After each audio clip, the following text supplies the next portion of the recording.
there was many questions about when you do something and you aggravate your back. You're going through the program, you're doing the work, and then you aggravate your back. What does it mean? What do I do? Am I back to square one? So my goal with this video is to tie up a couple of principles about back pain and treating back pain. We know that certain motion patterns cause the disc to move in and out. And as those discs move in and out, you develop back pain, you develop weakness. So the entire goal of this whole program is to prevent the abnormal motion on the disc and then strengthen the muscles that help you move well. So it's all about controlling the healthy movements. When you control the healthy movements, you can decrease the pain, you can decrease the sensitivity, you can get your life back, and you can do the activities. So what do we want to do? We want to move well and strengthen the muscles that help you move well. That's the entire concept behind this program.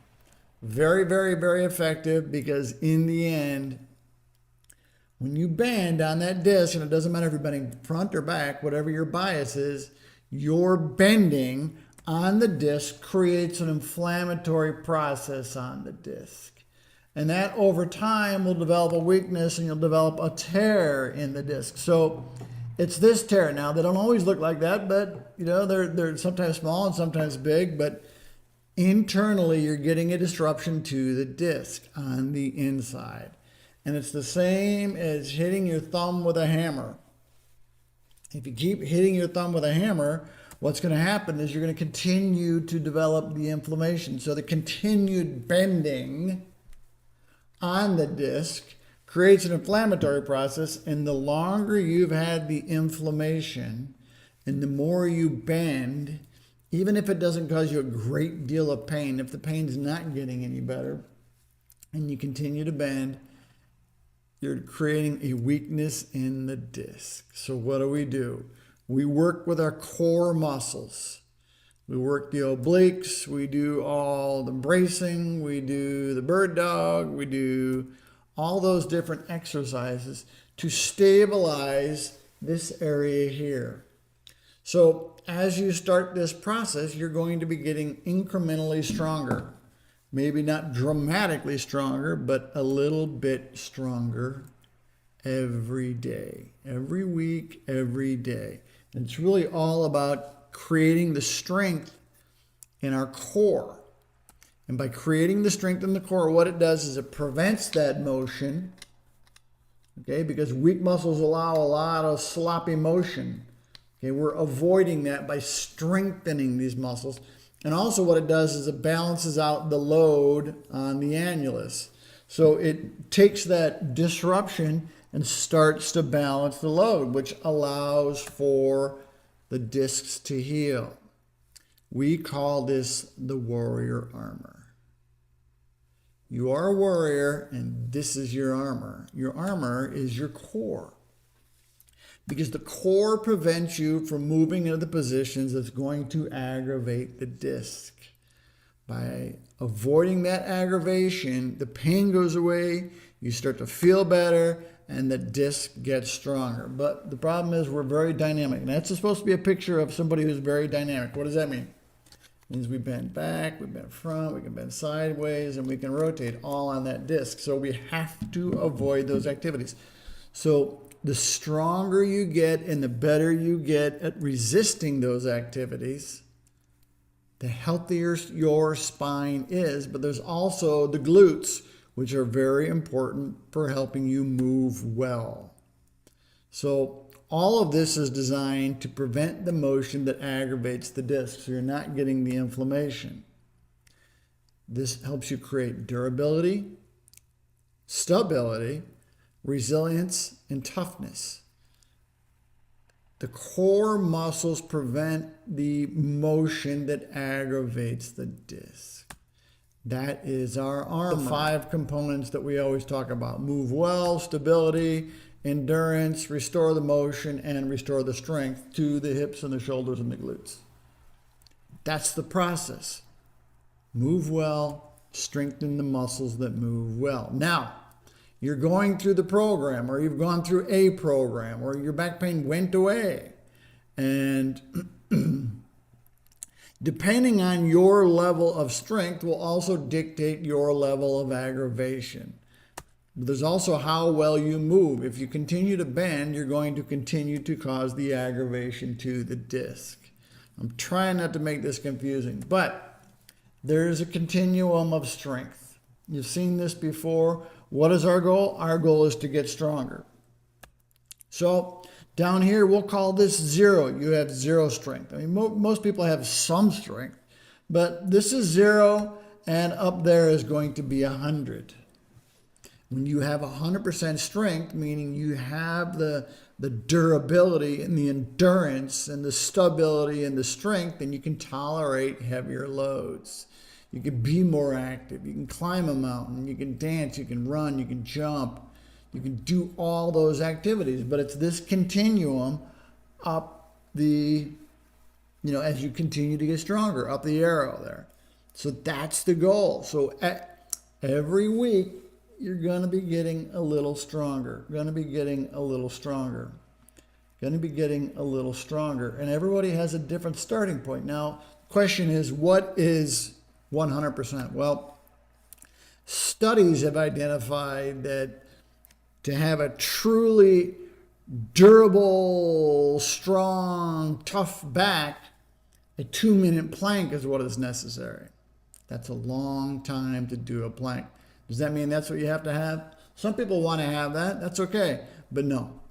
But in the end, to be 100, you don't have to lift 100 pounds. It's just having the full capacity. It's making it stronger. So everybody starts at a different point. A lot of people that get into the program, they start lower because they've had this for a long time. They've tried a lot of things. The longer you've had it and the more you've tried and didn't get better, the weaker those muscles get. Because you haven't done the work to strengthen the muscles. Not your fault. Somebody else's fault because they didn't tell you to do it. And other people come in a little bit higher up. But your level of strength dictates kind of what has happened in the past and where you're at right now. So let's just say you come into the program, you're right here. Right here. There we go. And then you tolerate a load up here, meaning the load that your body tolerates requires that much strength, and you only have that much strength. So when you have low strength and high load, you're going to cause more irritation to the disc. Now, it's not very often that a bulging disc will go to a herniated disc when you aggravate your spine, even under fairly heavy loads. It's typically the result of I'm going the wrong direction here. It's typically the result of a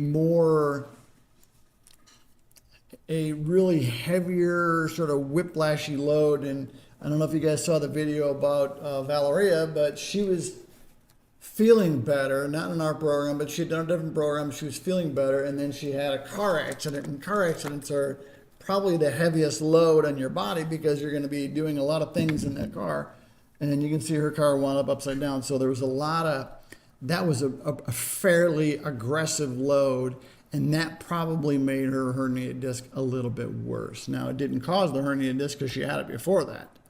So if it's weak and it's a high load, then you're going to have more damage. But if you've been doing the work for a while, let's just say you've been doing it for 6 months, and you get to a point where you're feeling pretty strong, and then you tolerate a slightly higher load, then you're going to have a little bit less aggravation. So most of the people that have gone and been in the program, they're establishing some strength, and then they incorporate or they tolerate or they have a load that then is slightly beyond their threshold, and then the pain gets a little bit worse. So if you have a higher load and it's high load, high strength, you're going to have very little aggravation. But what's going to get aggravated? The disc is going to get aggravated a little bit. And you may aggravate the tear a little bit, and you may aggravate the bulge a little bit, but it's an aggravation.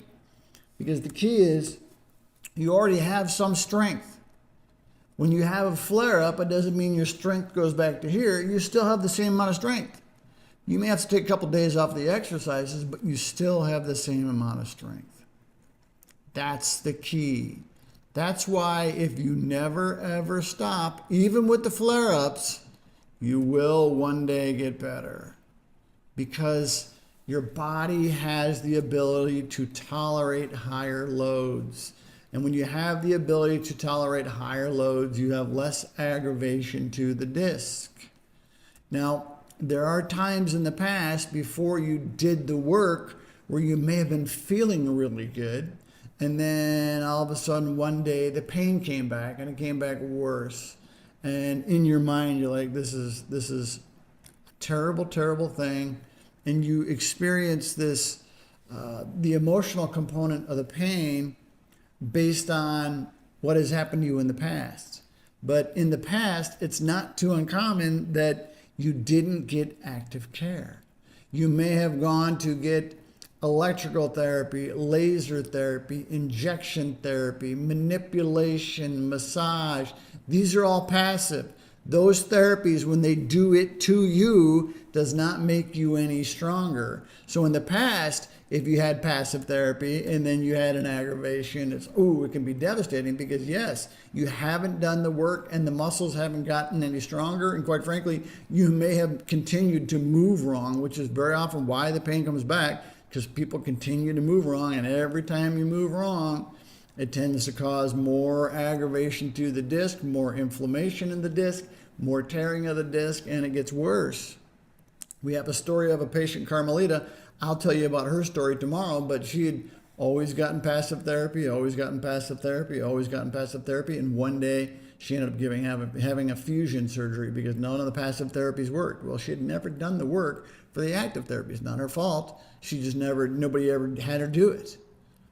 And it destroyed her. And I'll talk to you about that. Maybe I'll do that video tomorrow, but the key is the active therapy. When you're doing active therapy, you're creating armor for your core. You're creating that strength. So as you're doing the active therapy, you will have a higher level of strength, which means you can tolerate higher loads, which very often when you have an aggravation, it's less severe because your body can tolerate it. Okay, but if it's still very weak because you've only done passive, then you're back to square one where, yeah, you are at square one. You did aggravate that disc. Okay, but the people in the program that we go through, we're training you to get up to here. Okay, you may start here, but we're training you to get to here. That's the key. Well, we're training you to get to the top. But the key is to prevent that. So if you have prolonged aggravation and inflammation, the disc will physically get weaker and you'll start to develop more tears. But if you have less pain and you're doing the right work, the discs will physically get stronger.